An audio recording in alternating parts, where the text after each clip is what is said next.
Bună grădinari! Astăzi vom tăia această plantă de glicine, o frumoasă plantă de glicine, crescută pe tip copac sau copăcel. Glicina este o plantă urcătoare, cățărătoare, dar totodată se poate cultiva și crește la fel de bine și pe tip copăcel sau se poate chiar cultiva ca și bonsai. Deci nu este neapărat să fie o plantă cățărătoare, urcătoare. Subiectul videoului de astăzi este cum facem tăierile ca să avem cât mai multe flori și cât mai frumoase. Se taie întotdeauna primăvara, la ieșirea din iarnă, dar este un moment precis. Trebuie să așteptăm puțin până ce mugurii încep să se umfle ca să identificăm care sunt mugurii de floare și care sunt cei de vegetație. Fiind o plantă urcătoare, este o plantă foarte viguroasă, are creșteri foarte mari. Deci la cultivarea glicinei pe tip copac sau copăcel, trebuie să facem mai multe tăieri pe timpul anului. Planta tinde totdeauna să se agațe de copacii din împrejurimi. Așadar, toate creșterile viguroase, deci care tind să se agațe, bine eliminate încă din perioada de vegetație pe timpul anului. Pentru a identifica mai bine care sunt mugurii de floare și cei care sunt de vegetație, trebuie să așteptăm puțin să ajungă primăvara, să înceapă să se umfle mugurii. Se pot observa acum, după ce planta a început să intre în vegetație, vedeți, mugurii cei de floare sunt puțin mai umflați. Dacă tăiem iarna sau la sfârșitul iernii, când mugurii sunt încă închiși, nu se poate face această diferență. Vor avea toți această formă. Mugurii de floare imediat încep să se umfle odată cu venirea primăverii. Se observă foarte bine în această perioadă, deci tăierea la glicină e bine să o facem într-o perioadă anumită. Trebuie să așteptăm până încep să se deschidă acești muguri pentru a identifica mugurii de floare. Nu este ușor să tăiem înainte când toți mugurii sunt închiși. Deci trebuie să avem puțină răbdare, să vină primăvara ca să facem aceste tăieri. De obicei, mugurii de floare se află pe lăstarii determinați, acei lăstari care sunt scurți, 3-4 până la 10 cm. Vedeți, acesta este un lăstar mai lung, dar totuși este un lăstar determinat, a crescut mai puțin. Apoi sunt acei lăstari indeterminați, aceia care cresc foarte lungi. Acești lăstari au câțiva muguri la bază, la începutul lăstarului, care și aceștia sunt muguri de floare. Vedeți că s-au umflat, deci pur și simplu pot să tai aici. Pe toată această bucată de lăstar vor fi flori, muguri de floare. Ce am tăiat? Această liană foarte lungă, acesta face doar vegetație. Rolul acestor liane este să se agațe, iar acești muguri sunt aceia de floare.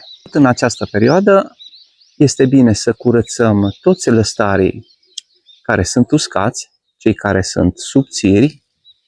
Această bucată este doar cu muguri de vegetație. Nu am nevoie, las porțiunea care are lăstari de floare.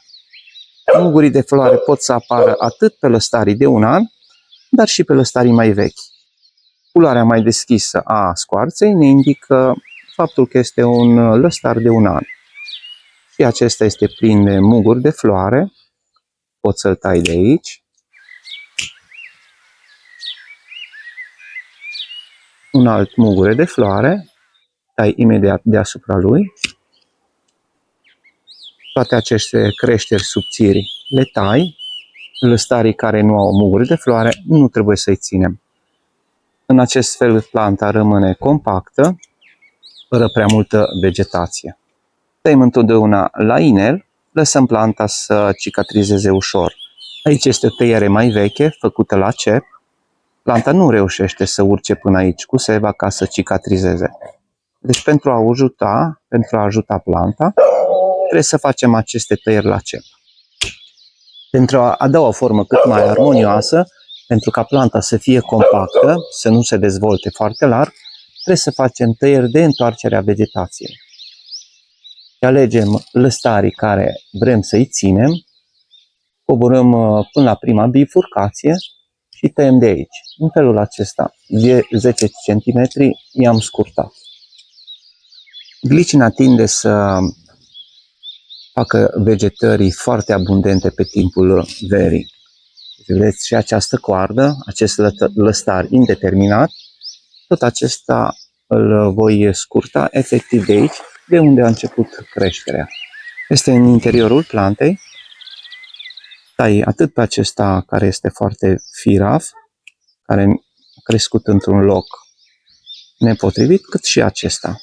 Și întotdeauna le tai la cep. Dau posibilitatea să reușească să cicatrizeze mult mai ușor. Vedeți, și aici sunt foarte mulți muguri de vegetație, dar avem și muguri de floare. De aceea este bine să așteptăm până ce vine primăvara pentru a tăia glicina. O tăiere incorectă duce la o florescență foarte săracă sau chiar dacă greșim să tăiem toți mugurii de floare, e posibil să nu înflorească în acel an. Totodată trebuie să ținem cont și de fertilizări. Glicina se dezvoltă foarte mult, fixează foarte mult azot în sol și deci un aport de azot poate să ducă la o creștere foarte abundentă și să nu se producă florescența. Va da prioritate vegetației și nu florescenței. Așadar, va trebui să fertilizăm un fertilizant sărac în azot. Fosfatul de potasiu este cel mai indicat pentru a stimula florescența la glicină. Un alt exemplu, avem acel lăstar determinat destul de lung, vreau să țin planta destul de compactată, mă apropii până la primul mugure care este cel mai umflat, cel de floare, și tai de aici. În felul acesta ținem planta cât mai lângă trunchi, nu lăsăm să se dezvolte foarte mult. Dacă vrem să avem un copăcel, trebuie să facem aceste tăieri regulate atât primăvara, vedeți aici câți muguri de floare s-au dezvoltat, tot acești muguri vor face o abundență de floare, o florescență foarte frumoasă. În această perioadă planta este în plină explozie de sevă, deci va împinge toată această sevă către flori. Le va dezvolta foarte mult, foarte lungi. În această zonă sunt foarte mulți lăstari indeterminați, dar totodată au și acești muguri de floare. Am să las câțiva, tai efectiv la 3, 4, 5, 6 cm. Acești lăstari au fost crescuți pe perioada vegetativă, au crescut într-un timp foarte scurt. Vedeți, toate aceste coarde sunt de eliminat, pentru că încep să încurce atât florescența cât și vegetația ulterioară. Se fac aceste tăieri de a stimula florescența, de a lăsa doar mugurii de floare, vedeți aceștia mai uscați. Totodată se compactează planta. După tăiere arată așa, vedeți, este mult mai curată, este foarte ordonată, compactă și au rămas doar mugurii de floare.